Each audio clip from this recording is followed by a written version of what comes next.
From the heart of Dubai, where tomorrow is being built today, to the world. Welcome to the CTO Show with Mehmet. Here, we redefine technology and reimagine possibilities.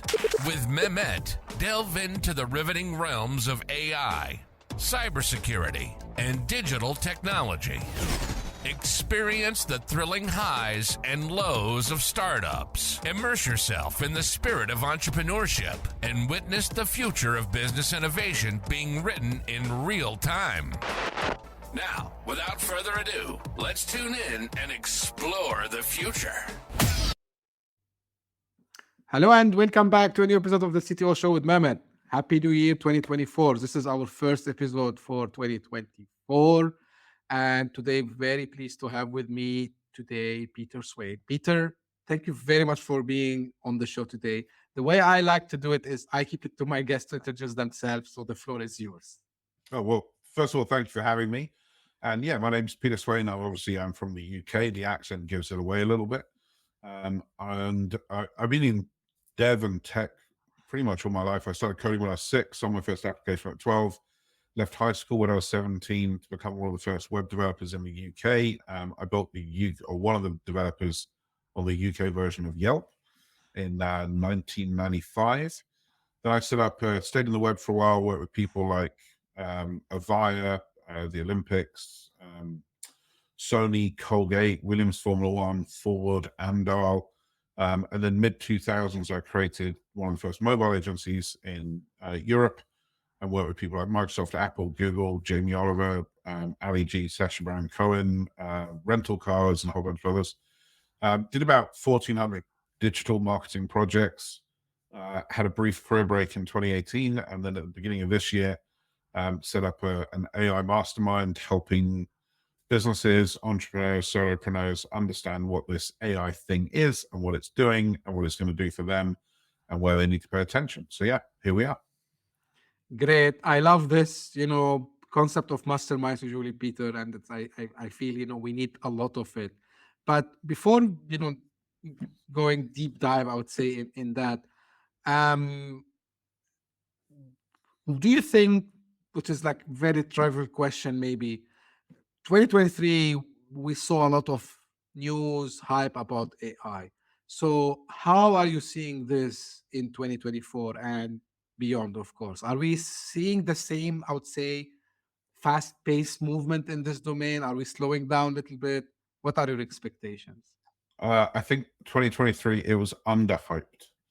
Wow. Which is, I think we're going to see more. And I think what we're going to see in 2024 is the real world implications of what these paradigm shifts are. So in my time, I've seen 3 paradigm shifts in tech, which is the web, mobile, and AI. So for example, I wouldn't put social media in the world of a paradigm shift because humans still interacted the same way that humans interact. But the web allowed you to essentially reach anyone, anywhere. Mobile allowed you to reach anyone, anywhere, wherever you are. And AI is around it's the first technology since the spinning jenny in the Industrial Revolution that's essentially its remit is not to help you do what you do better, cheaper, quicker, faster. The remit of AI is to do it instead of you doing it. So it changes the fabric of capitalism. It changes the way that we interact with value and scarcity and core concepts that are the underpinning of the way most economies work. And it changes those. So we're going to see massive, massive changes in the workforce in the next 12 months. So if we want to, dissect this more and discuss this into more details. So first, let's have a look on industries in general. So are we seeing, as people were mentioning a lot in 2023, a lot of jobs will be lost, the way even some industries might not exist anymore. So how these things will take shape more in 2024? Yeah, well, this if you broadly split this down, there's 2 different categories. There's businesses that sell products, and then there are businesses that sell services.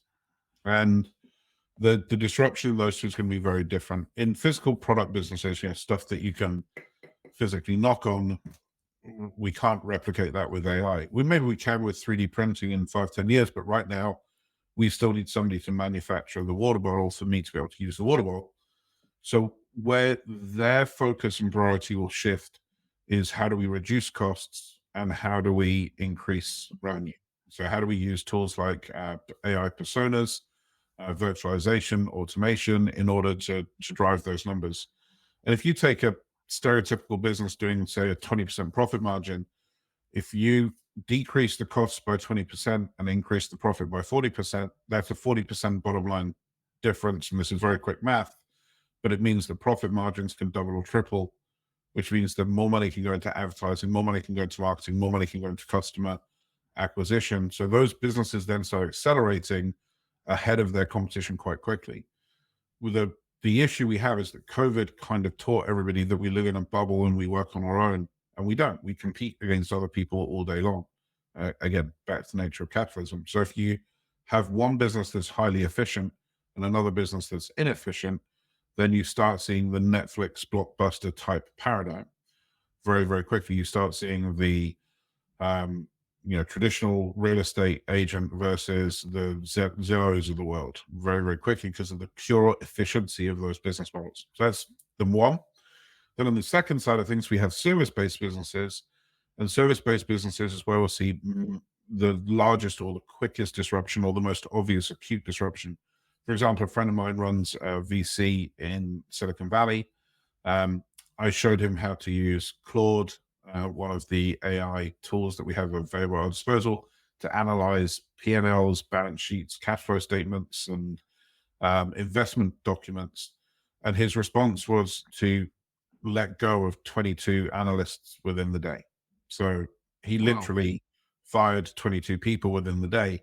He kept his seniors, but he lost all of his juniors and all of his trainees and all of his interns. And when I asked him why, he's like, you just did in a minute what they take 2 weeks to do. Now, you didn't do it as well as they do, but you did it in a minute they take 2 weeks. So how can I, as the steward of the company, as the owner of shareholder and stakeholder value, how can I spend 100K to 200K per annum on a person that takes 2 weeks to do what you can do in just over a minute? So you're going to start seeing that level. It's not going to be, oh, let's use 1, 2, or 3. It's going to be widespread. For example, I was just speaking to a lady that runs a voiceover agency. Successful, literally this was about half an hour ago, successful lady, $2 million worth of revenue, and she's shutting the business down because she can't sell a voiceover anymore because you don't need it. 11 labs and ChatGPT can do it for you. So we're certainly going to see massive amounts of disruption in the job market, and there'll be a more clear version of winners and losers. And really, it comes down to who has adopted AI and who hasn't. That's going to be, I think, the largest differentiating fact in the success or failure of a business in 2024. Yeah, that's I'm hearing like similar stories from different industries, especially, for example, simple graphic designers and these kinds of things that AI can do now. So they are losing business. Now the thing is, which I would try to relate these two together. So people will obviously lose jobs, right? But at the same time, we started to see people who are leveraging the AI to become solopreneurs and entrepreneurs, to your point when you started it. So how is this trend also going to shape or take shape in this year? Well, the problem or the question is, we talk about this as the phrase of displacement versus disruption. So if a person A, B, and C lose their job over here, where do they go? Now, what has traditionally happened is, if you look at blue collar workers, white collar workers, people with entrepreneurial instincts, then they fall into those buckets that you just said. So absolutely, you could now, like, I'll give you an example. A friend of mine used DALL-E and Midjourney, image generation AI, to produce a headphone stand, so something that you hook your headphones onto, and did it in a gauntlet, and also did it as a spider and did it as a bear. I don't know why this this thing was his thing, but he used the image generators to generate the images of these new products that he wanted. He then put those on Fiverr and got designers from second and third world countries at different price points from an American or European or whatever it might be, just as good, but just not as available, to put together the CAD models, the 3D models for those products, and then got a drop shipper in China to start producing them. So he went from, wouldn't it be cool if there was a spider holding my headphones for gamers, to a product ready to drop ship within 48 hours. So it certainly does. These new tools do give people with an entrepreneurial instinct a mechanism and a route to delivery that they wouldn't have otherwise had, in the same way that YouTube gave people the ability to broadcast a TV show without the need to do TV level production. The problem is not everybody wants to do a YouTube show, and not everybody has the inclination to do a YouTube show. Therefore, the transfer isn't a major market sector. Same with entrepreneurialism. Not many people as a percentage of population have that drive in them to say, I know, I want to do a pair of spider headphones. So traditionally what has happened is when you get a displacement of this degree, say you go from oil power to wind power for a country, you'll find coal miners and their families start to move into agriculture work, factory work, industrial work, distribution, logistics, and other blue-collar work, jobs. The problem we have right now is that not only are we bringing around an AI revolution, we're also bringing around a self-driving truck and car revolution at the same time. And we're also bringing around a robotic and automation side of things as well. So if somebody was somebody's working in a factory, and for someone that manages to bring AI in to cut down their workforce by 10%, where does that 10% go? Because the other industries that they would normally go to, logistics, factory, agriculture, etc., are going through their own revolutions in their own ways. So we are going to displace and allow a new breed of entrepreneurialism, which is awesome and amazing. But at the same time, we're also going to have whole pockets of communities and societies that become relatively unemployable. Yeah, which is, now the question is, and I asked this last year a lot, so maybe not in 2024, but are we going to a place where we don't have to work, Peter? Do you think this is something on one of the possibilities? Yeah, so it all depends on the timeline that you're looking at. So there's a group of people, I think they're called 30Y or something. I ran into them last year, I can't remember the name, but it's a group of very high-level thinkers, philosophers, designers, architects, poets, businessmen, and they refer to what their concept is that we have a 30-year problem. So what they're saying is if we get beyond 30 years, it starts to look like a kind of Star Trek utopia. So we've solved heart disease, we've solved climate change, we've solved stroke and Alzheimer's, and we've beaten bugs that have become antibiotic resistant, and et cetera, et cetera, et cetera. But if you look in the 0 to 30 years, that's where we have a problem. So their question is, how do we get through this 0 to 30 year piece? And more specifically, I would say the next 0 to 5 years of how do we get through the next 5 years?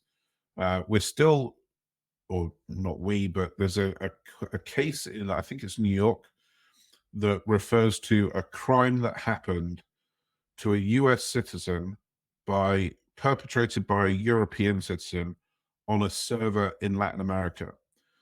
And this was in the early 2000s, and they're still trying to work out the jurisdiction of the case.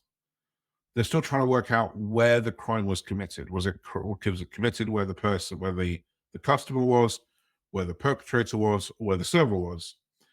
So if we can't work that out in 20 years, it shows how far the legal systems and political systems lag behind the technology and the innovation.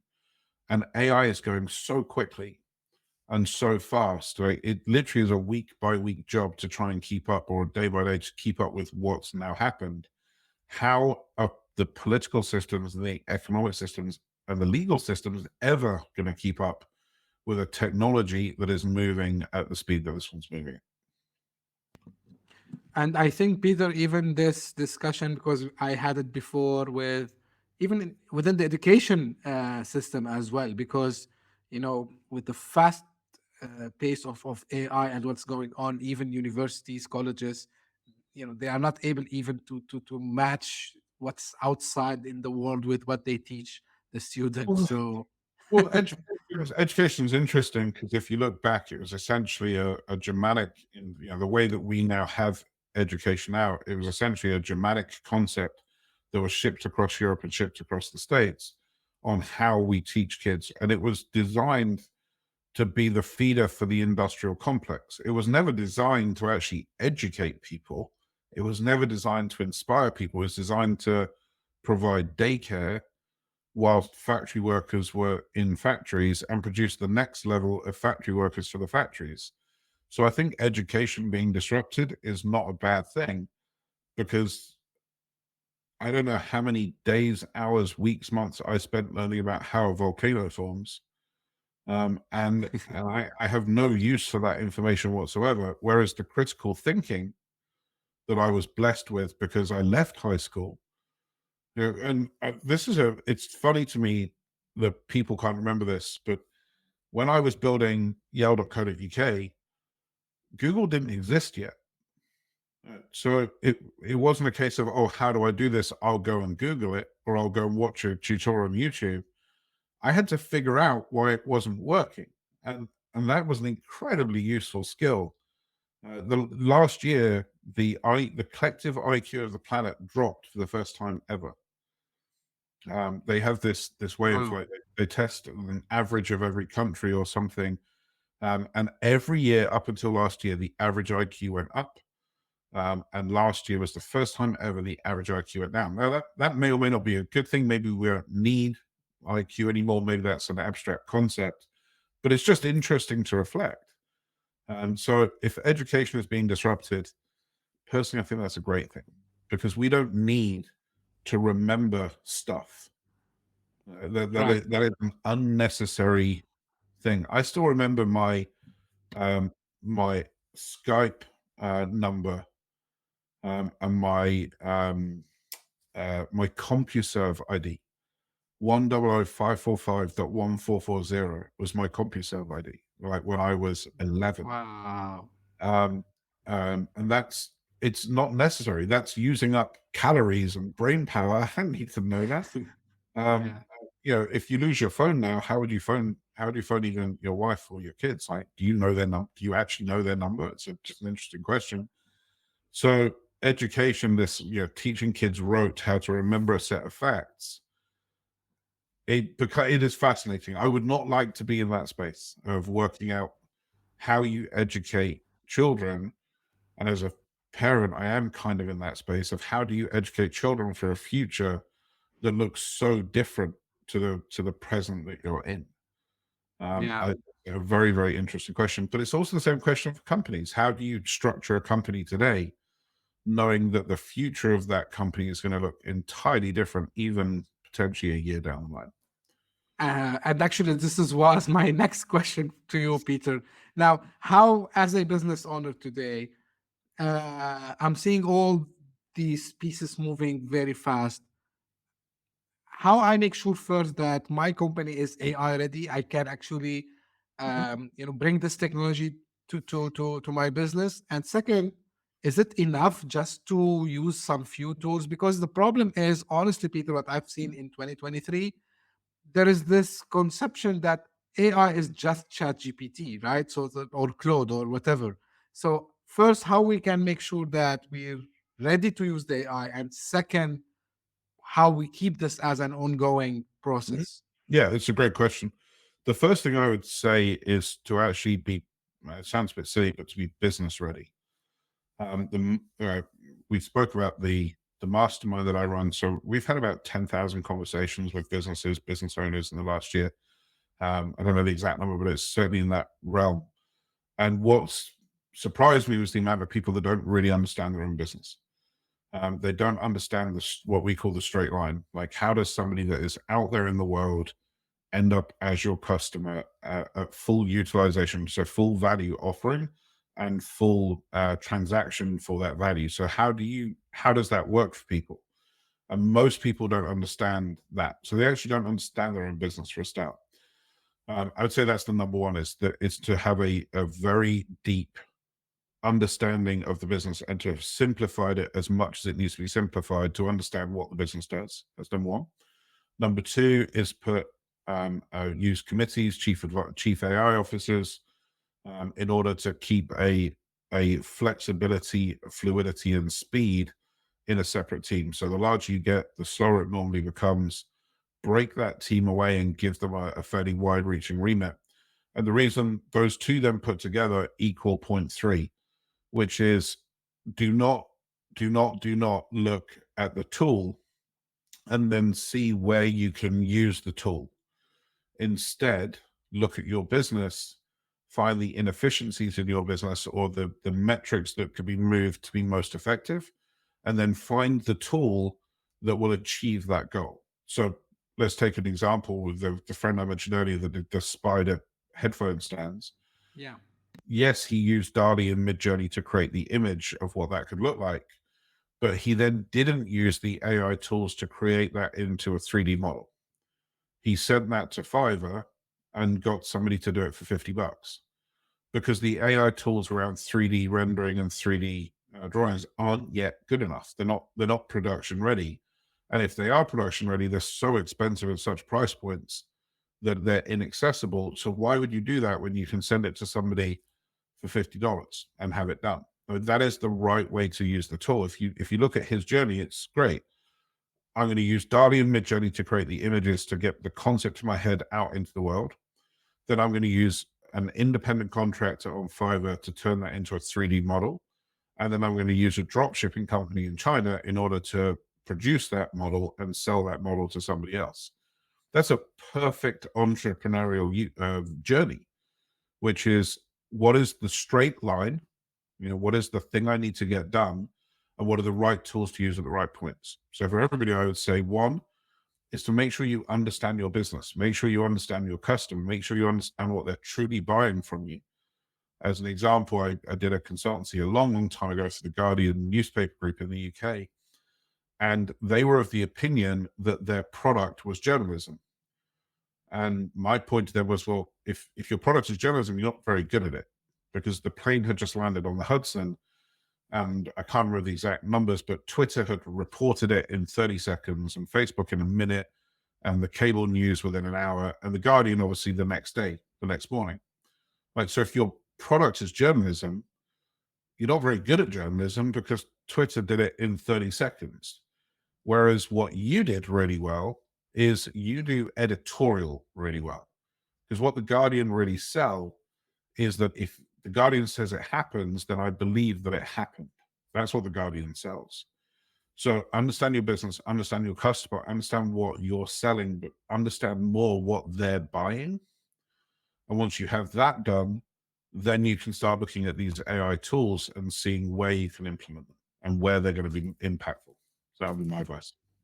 Yeah, but one of the things, and I'm not sure if you would agree with me, Peter, I had some discussions with it's not like, okay, sometimes they understand their business, but they don't have enough data. They didn't have any exercise in the past to collect, basic data, right? So about whether it's transactions and, and they think that the AI is just something you hook it up and then it works by itself magically, right? No, and if you say to me that somebody understands their business but they don't have data, then I would say that they don't understand their business. Yeah, exactly. So other than this, what do you think other challenges they can face internally? I think that there's going to be a fear from people as to how their jobs work, which is why I think there's this adage that was touted in 2023, which is that people will either master AI or work for somebody that has mastered AI. Don't know if you've heard that. Yeah. Yes. Yeah, I think it's incorrect because I have mastered AI. Why would I ever hire somebody that hasn't? That that wouldn't make sense to me. Why would I want to go back to only getting 6 hours worth of output out of somebody instead of being able to get 20 hours worth of output out of somebody in a day? So I'm not going to hire people that don't have a good understanding of AI. So one of the other challenges I think you'll find is in the human adoption of people.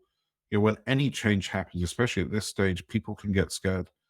And it makes sense. It's right. It makes sense. So I would say a minimum level of training in practitioner, like an AI practitioner course for people, would be a really good idea for companies. Number one.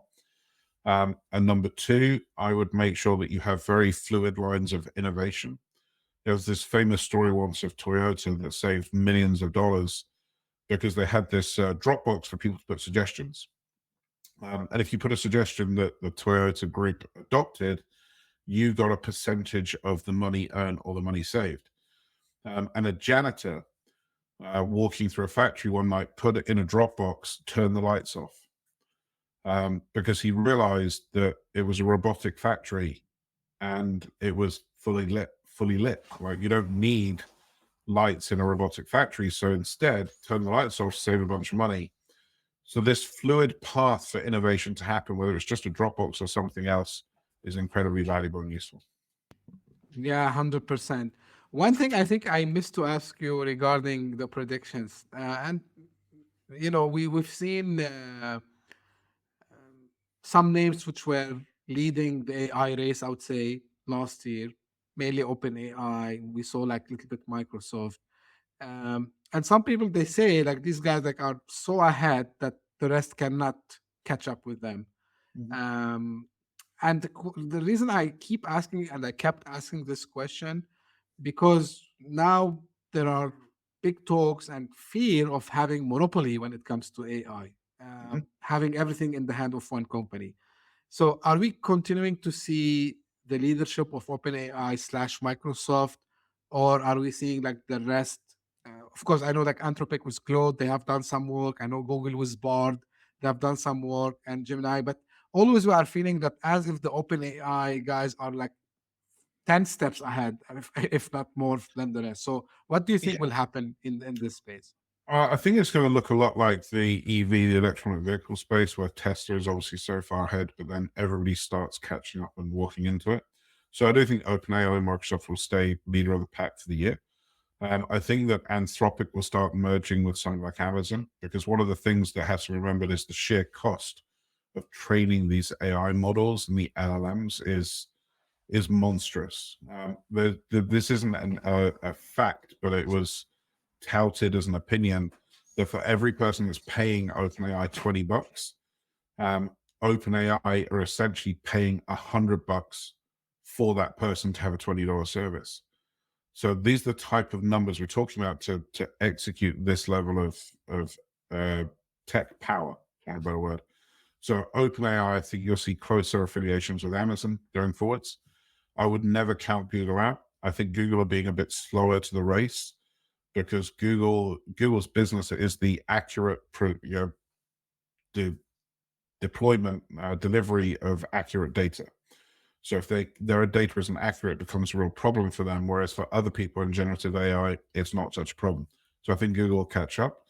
I think Apple are in a lot of trouble because Apple's security first, privacy first mindset, which is laudable and very respectful, is going to start being a hampering issue for them. How do you do something on the device and you're negating the cloud computing power that sits behind it?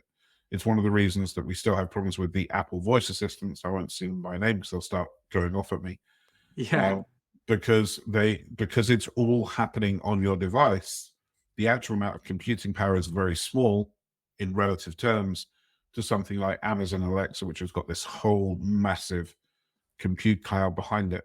So I think Apple are going to struggle in this area. It's going to be fascinating to see what they do and how they're going to have to essentially shift some of their values. I think they're going to have to walk away from this device only, cloud only type mindset. Facebook, I think, are very interesting. There doesn't seem to be a very specific thread to what they're doing at the moment. So it's a bit hard to gauge. OpenAI, I think, will stay leader of the pack. And what will also be interesting in terms of predictions is 2024 will be the year where you said it earlier about monopolies, where we start seeing the browser wars that we had when Microsoft being sued for monopoly, back in the 90s. We're going to start seeing the same thing again because Google Gemini, as an example, is training itself on YouTube data, YouTube videos, but they're precluding and excluding people getting access to train on that data. So you're going to start seeing Google using Gmail and Google Calendar and Google and YouTube as training sources for Bard or Gemini or whatever the next version is that OpenAI then can't get to, which is monopolistic. At the same time, I understand it because Google owns the rights to YouTube, so why shouldn't they? But at the same time, if everybody else then can't train on it, it then becomes a fascinating question. So I think we'll start seeing some real monopoly issues. We've just started seeing some IP issues now really take turn. New York Times pressed a case yesterday, I believe, against OpenAI. And I think we're going to see a moat around AI, because for those that don't know, you can't take stuff out of an LLM, a large language model. It's like putting a drop of oil in the ocean. You can't take stuff out afterwards. Yeah. So what's going to happen to IP claims and copyright claims is going to be fascinating. So if you can't take stuff out, I think the only way to do it is to put a moat around it so it becomes a filtration, and use a framework such as the DMCA in order to control not what's in the LLMs, but what the LLMs are allowed to say. So I do think we're going to start seeing some issues there. And then my final one is, I would say by the end of this year, as in 2024, I think we'll see the first piece of copyright or IP ownership assigned to to AI. So again, for those that don't know, the Supreme Courts in the US and UK have both judged that AI cannot have a copyright because it's not a human. But to me, those resemble the same set of conversations that happened in the 90s when we talked about, is a designer that uses Photoshop still a designer? Because again, I'm showing my age here, but I can remember artists saying that Photoshop was going to put them out of business, because now anybody can do it, and they can do it so quickly, and it's no longer art, and you're encroaching on my boundaries. And obviously that isn't true. It was just a tool. And just final thing on this, I tested this in my naive anecdotal way by asking my daughter to use Midjourney. So I literally sat down, she's 8 years old, and she typed in, I'm like, tell it what you want it to do. And she typed in a squirrel wearing a crown sitting on a block of cheese. And she took it to her mum and said, look what I made. And it's really important, and it's such a nuanced answer, but I love the language of children because it tells a truth. She didn't say, look what it made. She didn't say, look what the computer made. She said, look what I made. In her view, she created that artwork through the mechanism of a prompt. Now, what is the difference in creating an artwork through the mechanism of a touchpad and a keyboard and a computer versus using a prompt to do it? So they're my kind of broad AI predictions. I also think we'll see the first AI-only music in the top, let's say the top 20 charts. Maybe not the top 10, but at least the top 20. Really? You think so? Okay, cool. The only person that's wrong in the world of tech is the person that says it can't be done.